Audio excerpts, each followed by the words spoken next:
C'est au cours d'un entretien avec le président sénégalais Macky Sall, également président en exercice de l'Union africaine, que Volodymyr Zelensky a dit vouloir s'adresser à l'UE.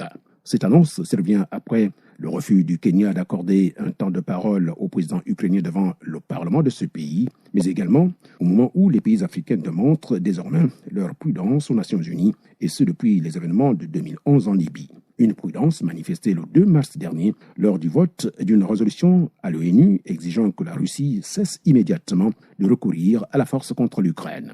Sur les 54 pays que compte l'Union africaine, 28 avaient voté en faveur de cette résolution, 17 s'étaient abstenus, 8 étaient tout simplement absents lors du vote et un seul pays, l'Érythrée, avait voté contre. Même si l'intervention militaire russe en Ukraine a été condamnée par 141 États membres de l'ONU sur les 193, ce vote, il faut le rappeler, intervenait après le mauvais traitement subi par les ressortissants africains, pour la plupart des étudiants vivant en Ukraine. Ces derniers étaient interdits de monter dans les trains et autres moyens de transport public ou tout simplement refoulés à la frontière polonaise. Prudence également pour les pays africains lors du vote le 7 avril dernier de l'Assemblée générale de l'ONU suspendant la Russie du Conseil des droits de l'homme.